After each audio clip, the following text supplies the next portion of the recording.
It is like 45 here. It's after lunch. As you can see, we dived right into it this morning. Figure I'd give y'all a quick update. I kind of jump into this truck, give you a quick update on what we done, what we got done real fast, and start this work week out. So we got our new rack in this morning, our new steering rack. Okay, I had to replace that out. It wasn't terrible. Actually, it wasn't bad at all. No complaints. The only hiccup ran into is that they actually use different size bolts. When you take off the electric one, that bolt is actually a different size when you go to the manual. So they match. Both of them are 1-inch heads on the manual, and then on the electric, this is a 1-inch head, and that's a 1.25-inch head or socket, whatever you want to call it. So we had to switch that out. Besides that, got the frame rail drug over. This bushing's wanting to sit in there a little crooked. There's like a gap right here, but that thing is like stupid tight. Like, it is so tight that when I tightened down the first bolt, I actually broke the bolt in half, and then I actually through bolted it with another bolt. So I'm not 100% sure why that thing wanted to go in there crooked like that, but I've reset it twice. I mean, it is freaking, it's in there, she's bolted down, it's not moving, so I'm letting it roll. And then this one over here went in, perfectly fine like it's supposed to. It's almost leaned out just a little bit, but both of them are like extremely tight. Like, we have used a pipe and torqued them things down, man. So they're solid. Got everything lined up. The rails are all good that way. It's up a little bit right here, but we'll just tap that down with a 2x4 when we get it on the ground to go put the radiator in it. Besides that, the only thing we got left is this little piece right here. I don't think I'm gonna really do nothing with it. All this does is bolt your fender up. That's it. So this whole thing from here out is not structural. It literally just gives you a place to bolt the fender to support the fender. And then on the inside, it gives you one hole for the inner fender liners. That's it. Originally, I was gonna cut this off and replace it, but there's just no reason to. We're gonna bend that up. As long as your fender bolts in, it doesn't matter what none of that looks like, because again, it's not structural. So there's no safety concern with any of this. This literally is just a fender support. That's all this is. So with these salvage, like, you don't get wrapped up getting crazy over stuff that's not structural. Like I said, that cab mount really irritates me, but I've done it twice and it just doesn't want 100% go in there straight. I don't know what's off, but I do know that it's extremely tight. It's bolted together. It's not coming loose. So it's just more of, it just looks wrong, even though it's completely in there. So put all of our lines in. So just got done with lunch, about to hook the steering rack up. Eddie's changed. We've made a huge mess on the frame rack. Eddie has changed out the ABS module. We had a VIN mismatch code along with another code inside the ABS module. And for some reason, I guess these ABS modules on these Fords are, they have VIN numbers in them. So we swapped our ABS module off our other one, since it's right there, super easy to get to. And everything is gone away. So there's no codes or nothing. Everything cranks right up. There's no trouble codes, nothing warning. We have airbag codes because our airbag lights are unplugged, and obviously the airbag was deployed, but no warning codes. Everything is literally solid. Like, everything now is on the go back together. You can see we got to clean the frame off from all the bleeding the brakes, or the hooking the ABS module up. And then under the back of the truck, we went to start doing the ABS bleed on it this morning, and it was pissing brake fluid out everywhere. And whenever some tower hooked up the tow strap or whatever to this, I don't know where the cut's at. Anyway, he busted one of these rubber lines. So he had threw like a hook or something over this, or a strap, when they went to tow it from somewhere. And I don't know if it's from where it's wrecked or what, but he busted a line. So we had to replace all of that. So all of that's back together, no leaks, everything's replaced. So this thing is solid. We're gonna move on to, I think now when Eddie gets off lunch here in a few minutes, bleeding our brakes. And then let's see here, bleeding our brakes, and replace this door over here, because I have a white door. This one's bowed out, as you've seen in many of my videos where they hit the fenders, so that one's kicked out. And there's actually some body work down there. Right there is cracked. So this door has already been hit once and body work. So we're just gonna take this thing off and put a new white one on, swap the door handles, chunk the fender on. It's already painted white, so it's good to go. And we'll put this thing together. Our door back here, this door was damaged, and so I have the correct door, but of course unloading it off the trailer on Friday messed it up down here. This door's coming off the truck, but it messed it up down here. And so what we're gonna do is swap the doors, And then I'm gonna paint just this bottom section. So we'll actually make a hard line inside here. We'll paint just this bottom section instead of the body line there,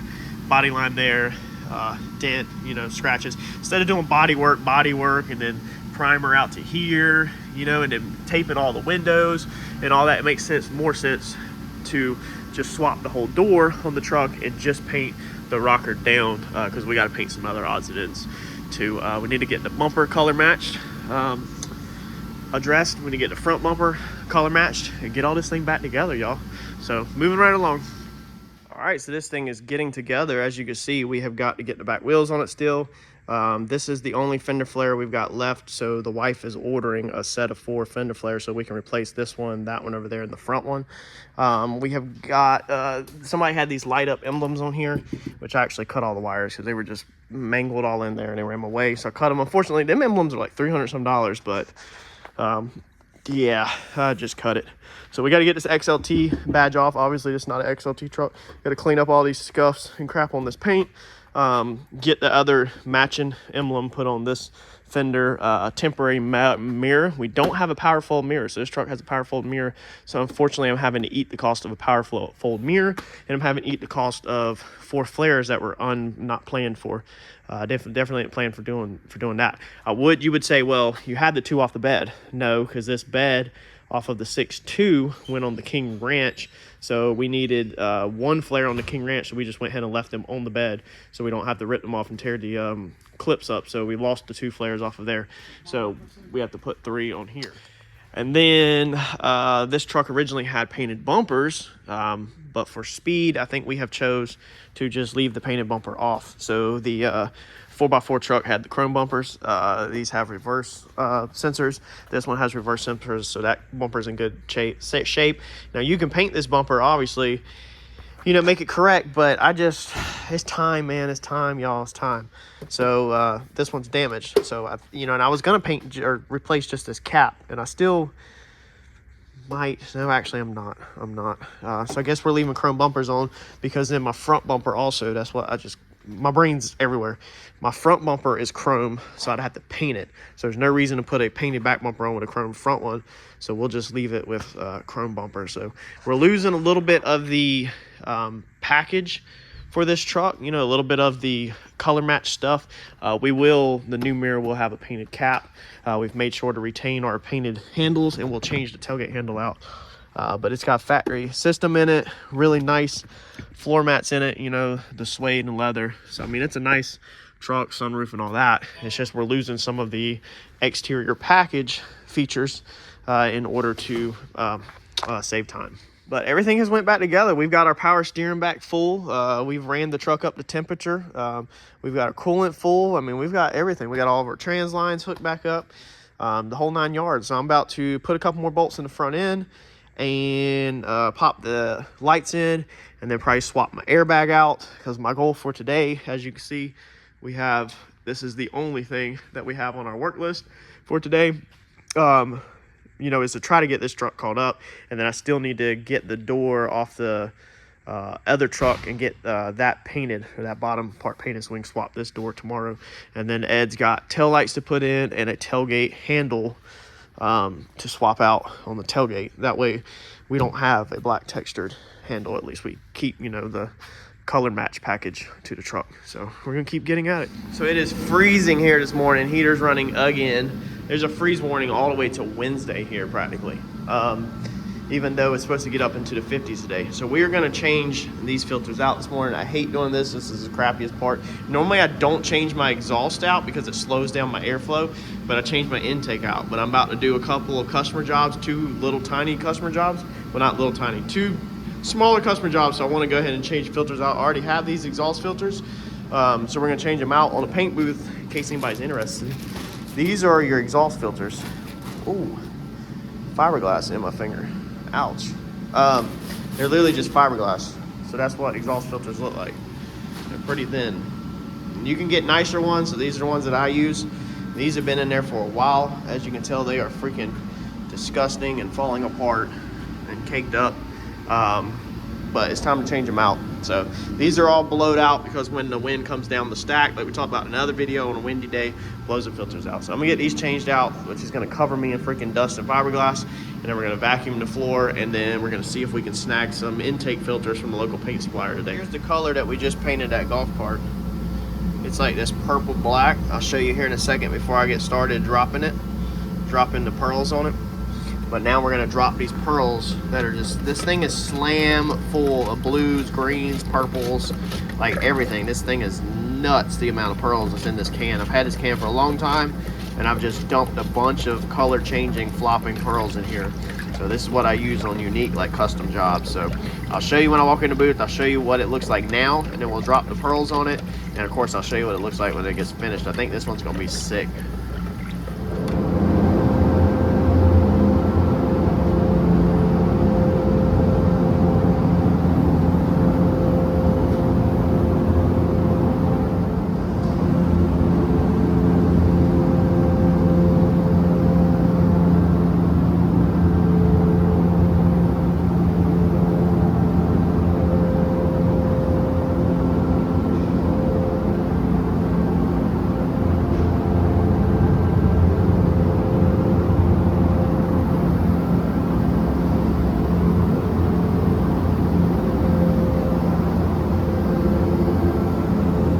Got this thing all together yesterday. Ended up just swapping the tailgate. Made no sense to just swap the handle. I don't know why I even said that. Ed's got to chunk the back wheels on it real fast. We went and taped up our window. We're about to send this thing off to alignment. So got the airbag module pulled out of it earlier because that's got to get sent off today. Ordered the fender flares yesterday. Got the front end put together. Have to have a grill. We do have a new parts truck in right there. I'll show you that here in a second. But don't know if I'm gonna use that grill off of it. It's an older style grill, but I have another truck coming from out of state that I might just use that grill if that ends up being a part truck. Hood still has to go over that way a little. That gap is a little tight compared to this gap, so we'll fix that after alignment. But besides that, this thing is all together, man. Pretty freaking sweet. Ordered a mirror yesterday because of course we had to order the powerful mirror. We didn't have that, and I got to order bed stickers. We got the correct emblem put on yesterday, so all kinds of cool stuff happening. This is the new parts truck in. It is a 4.6, I think. 4.6. We need a Cadillac converters out of this thing. So we're putting the cats in another vehicle that we have. Save us a couple bucks on buying new. And then of course, you know, I wanted to have the whole front end. One cool thing that we noticed on this yesterday is I think these 4.6s are going to be the same radiator and steering rack as the 6.2. I did not verify that before we did this 6.2, but from what I remember on that 6.2 to how this looks the exact same. Like the setup literally looks the exact same, how the radiator and everything is. So I'm gonna confirm that, and if the front stack, this area is the same as the 6.2 and that steering rack in fact is the same as the 6.2, then that means now I will save this and now I can chase the 6.2 because I have another 6.2 front end. So that would be good news. This thing is freaking squished. I'm pretty sure somebody just did not want this truck anymore because it doesn't go, once the transmission gets a little warm, it doesn't go into gear anymore. You have to let it cool off. So I bet somebody had some funny business going on. They didn't want the truck no more. They had full coverage on it, and they dropped a tree across it or something. I mean, I don't even know. The tailgate's not bent. The hood's not bent or dented, like nothing. Like it's literally just right in the cab. You know, almost like somebody, I don't know, because normally if a tree falls on it, you know, it would get the tailgate or get the front end, but it didn't. Front end's good, tailgate's good, just right in the center cab. So it's kind of weird. Seems like some funny business going on, and it looks like this thing has been sitting up. You can see all the mold all over it and grime, like somebody had it sitting in their yard and they figured out a way to get paid from the insurance company. But she's squished. Hood and everything's perfectly fine. Clear coat's peeling off the hood. But another good front end. This bed is going to be a extended cab bed, so it's going to be a little longer. So we're going to have to find another extended cab because they are unique to just the extended cabs pretty much. Unless you were to get, I think maybe a crew cab long bed might have this, even though this is, I think, just a full 6-foot bed. It's not an 8-foot bed. But normally like that truck, you can see the bed look right there in front of the tires. And if you look at these in front of the tires, this is longer than that normally, or if you go all the way to here, normally that matches the wheels in the center of the bed. Whereas if you look at these trucks, the front is really small compared to the back is big. So we call them the stubby beds.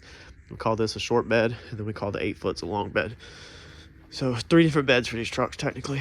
So yeah, we're about to get the wheels painted on this one. So I'm gonna get these off. We gotta run a paint store and get some supplies, and then we're gonna get the wheels painted all black on this one for a customer, and then move on to another customer job also. So I took in a few customer jobs this week for the first time in a long time. These are another set of wheels we did yesterday for the customer. It had flaking paint, so you see